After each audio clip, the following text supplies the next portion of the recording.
Now that I think about it, these are basically Canadian krofne. Krofne are a whole other subject that we'll get to one day, but if you know, you know.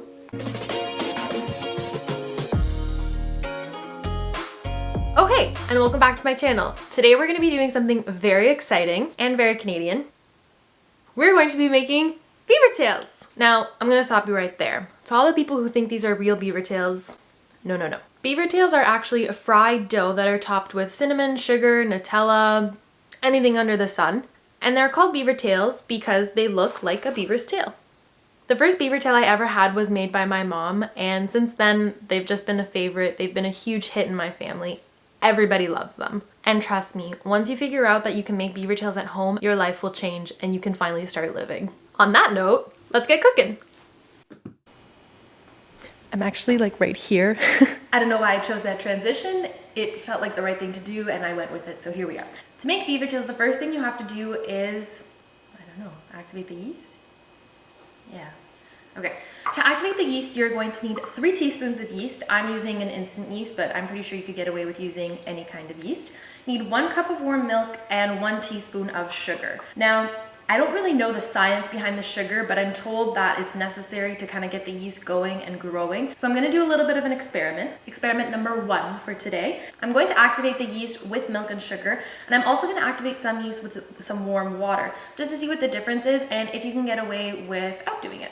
The warm milk is very essential in this process. If it's too hot, it's not going to work. If it's too cold, it's not going to work. You want it to be between 110 and 115 degrees Fahrenheit, or with a clean finger, you can check if it's warm, comfortable.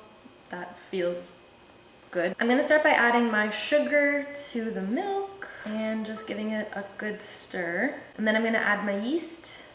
And then you want to just give it a light kind of coating. We can't forget about our experiment, so I'm going to do the same thing. 1 cup of warm water to 3 teaspoons of instant yeast.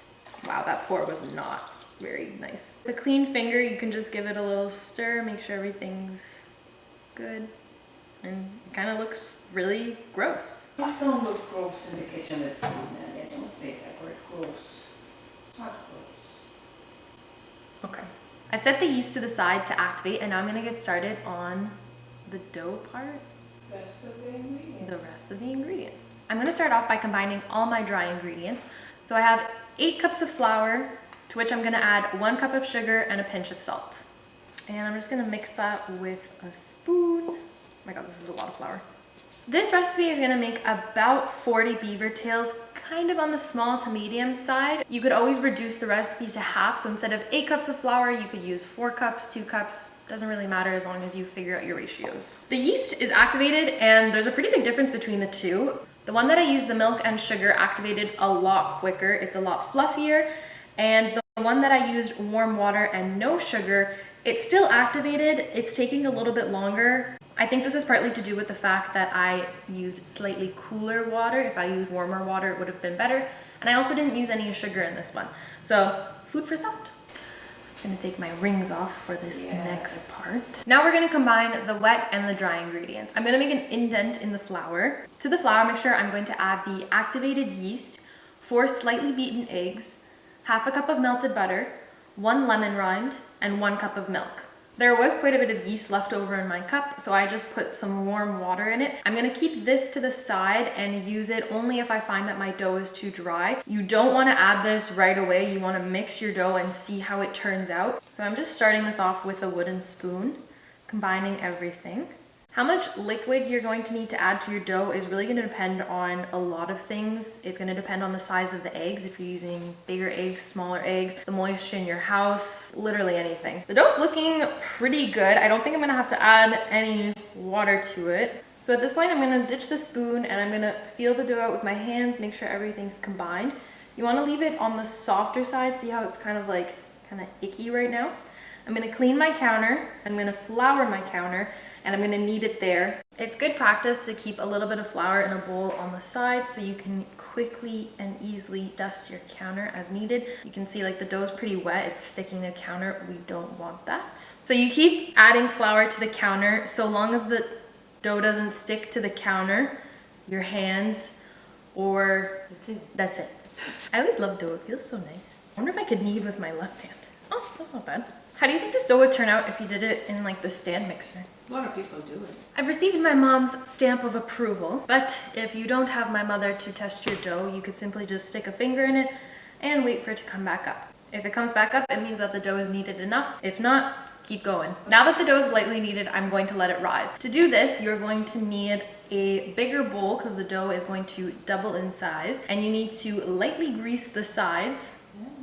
When putting it in, you want to make sure that all the dough is coated in the oil that's in the bowl. So kind of start it on one side, then flip it, and just make sure it's all greasy. This is gonna make sure that the dough doesn't crust. It's gonna rise and be nice and fluffy. Once it's nice and coated, you're going to cover it with some saran wrap. You wanna make sure it's a nice and like tight seal. So from here, there's a couple things that you can do to rise your dough. You can either cover it with a dish towel and let it sit for about 40 to 60 minutes or until the dough is doubled in size. Or what we usually do is we put it in the oven on the proof setting, and that way it stays nice and warm in there and everything kind of activates a little bit faster. If your oven doesn't have a proof setting, you could just preheat your oven to 100 degrees Fahrenheit, turn it off, throw the dough in. Or some people even just turn their oven light on. It gives the oven a little bit of warmth without making it too hot, and you have some nice dough. I'm gonna put this in the oven and I will see you when it doubles in size. While that's cooking, I'm gonna clean the kitchen. The results are in. The dough was in the oven for about an hour and it's doubled in size. It's looking great. Actually, I'm gonna do a little bit of an experiment. Experiment number 2. I'm gonna take a little bit of dough from here and put it back in the oven, over rise it, and see what happens. So I've spilled the dough out into the counter and now I'm gonna divide it in half, and I've kept the bowl that it was originally in on the side because that's where we're gonna put the balls. Now I'm just rolling it out into kind of like a log shape to get some of the air out. I'm just gonna start splitting these in half. So I split the dough up into 32 balls, and just looking at it, there's obviously some that are a little bit bigger than the others. So I'm just gonna feel around and try and make them all as even as possible, taking some dough from the bigger ones, adding it to the smaller ones, and so on. While the dough was rising in the oven, I also went ahead and prepared 2 baking sheets with oil and some saran wrap. This is just gonna make the process go a little bit faster so I can roll the beaver tails out, shape them, put them on the pan, and get them ready for frying. Now we're gonna roll them out, and that's what's gonna give them their beaver tail-like shape.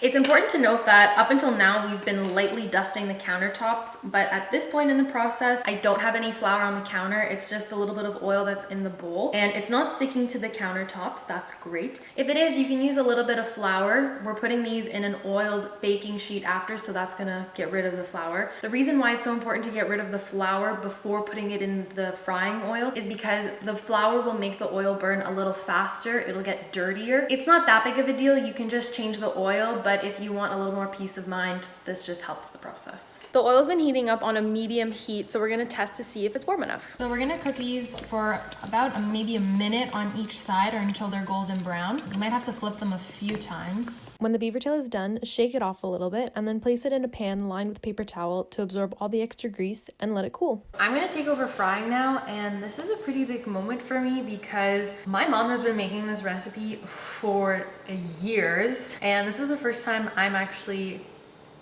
doing it. Obviously, I'm getting a lot of her help. So here we go.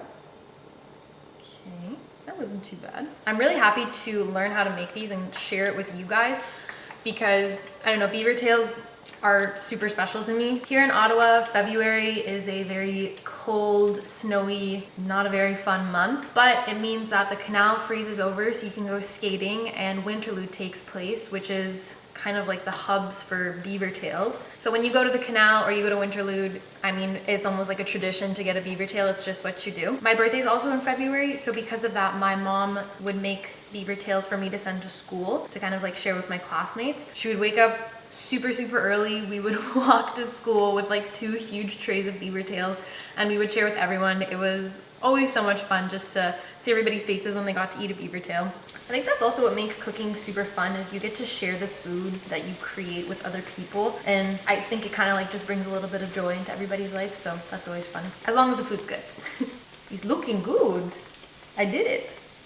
I'm burning them apparently. So they don't need a long time to cool. It's, I guess, kind of just to get the oil down. You don't want to dip them straight from the pan into the sugar. The sugar is just gonna melt. It's not gonna turn out nicely. You also wanna be mindful of the oil that you're using. All oils have different burning points. Use whatever you're comfortable with, whatever you know, but just keep that in mind. The Beavertails are done. They look so great and I cannot wait to eat them. But before we get there, we cannot forget about our experiment. So this little piece of dough has been in the oven for about 2 hours now. It feels similar to the other dough. The dough is definitely a lot stiffer. It's not moving as nicely as the other Beavertails were. It's also not as oily as the other Beavertails were. So I mean, I think it dried out a little bit in the oven. But what I'm really interested to see is how it reacts when it hits the oil. If it's gonna bubble up a lot because there's a lot more air in it.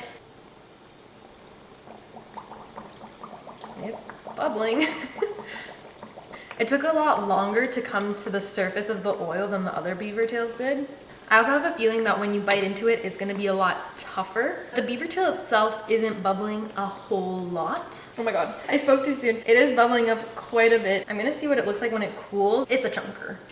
Size-wise, these ones look pretty similar, but when you turn them to the side, you can see that the one on the left, which was in the oven rising for about 2 hours, is a lot airier than the one on the right that was only in the oven for an hour. So just keep that in mind when you're proofing your doughs. Now is the best part about the Beavertail process. You get to decorate them. Typically, we decorate them using cinnamon and sugar and a little bit of lemon on top. That's the classic way to go. It always tastes good, never fails. So I'm gonna experiment with a few different toppings and we're gonna see how it goes. These look so good. I am so excited to try some, especially I've never had a savory Beavertail, so this is gonna be new to me. The Beavertail dough itself isn't super sweet. There is a little bit of sugar in it. You could always reduce it if you want and make savory Beavertails. You could also just eat a plain one. They taste really good on their own. The sky is the limit when it comes to the toppings, so experiment, try new things, see what you like. Okay, so I think I'm gonna start with the savory one. That's really good. It's a little sweet.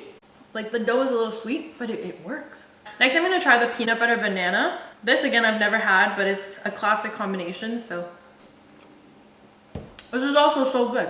I feel like you just can't go wrong with these. Like that's the beauty of it. It's so fluffy. And might I add, this is the perfect day to have Beavertails. It has been snowing the entire time that I've been filming this video. It doesn't really get more Canadian than that. This one I think I'm the most excited about. It's plasma and Nutella. It's so good. It's so good. I'm gonna finish off with the most classic Beavertail, just the cinnamon sugar and a squeeze of lemon on top. This is how I had my very first Beavertail. It's so good.